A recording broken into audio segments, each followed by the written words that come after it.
everyone, this is Corey from Radical Health. I'm super excited today because today we're talking poop.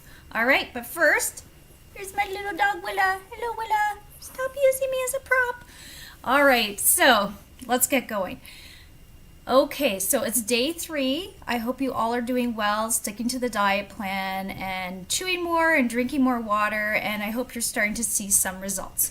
So today, instead of adding a new habit, we are going to do something a little different. Last night, I instructed everyone following the meal plan to eat some beets, and that's because we are testing our bowel transit time today. So basically what you're going to be observing, and there's a PDF that came in your email that explains all this and where you can record your results in.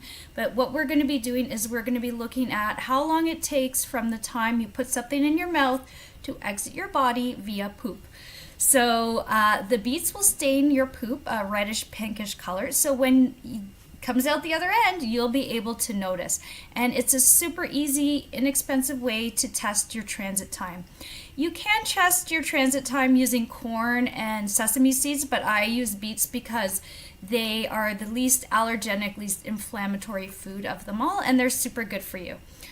All right, so remember just to keep an eye on the toilet bowl to take a look. I know that many people maybe aren't used to looking at their poop or a little bit uncomfortable, but your poop can tell you so much about your body. And so why is transit time important? Well, generally a healthy bowel movement will occur anywhere between 12 to 24 hours of you eating your food. So it takes about, once you eat the beets, it should take between 12 and 24 hours to come out the other end. If it comes out really quickly, that means you have really fast transit time. And so what that might mean is there's not enough time of the food being in the body to absorb the nutrients possibly. So that is something that you're going to want to work on. Now, most people have the opposite problem. Their transit time is slow. It takes more than 24 hours. I know some people who only have a bowel movement every 3 days. So if you are one of those people, you'll want to do things to improve your transit time. And following this diet is a huge step. Often just drinking more water and eating more fiber is enough to increase bowel transit time. So why do we want to improve our bowel transit time? Well, what can happen is when food takes its time going through that digestive system and it's kind of stuck there and it's sluggish, it gives time for the bad bacteria to grow, and it gives them time to sort of bury themselves into the intestine and take residence there.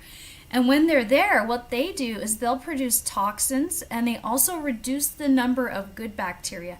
So there's two things going on. They're producing toxins, and those toxins get into the bloodstream. They cause inflammation all over the body.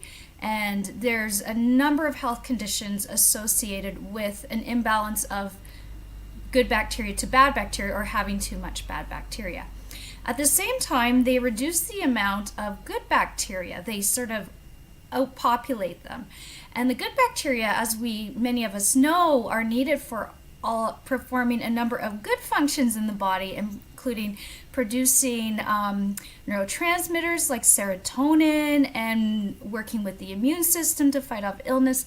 So you really want to keep those bad bacteria at bay. And one of the ways that you do that is by having a good bowel transit time. All right, so talked a little bit about poop today. I don't want to overwhelm you. Tomorrow we'll be going a lot more in-depth into the poop. So just remember for today to keep an eye on the toilet, check that bowel transit time, and if you have any questions or any concerns, you could email me at corey@radicalhealth.ca or post it in the Facebook group. All right, till tomorrow. Bye.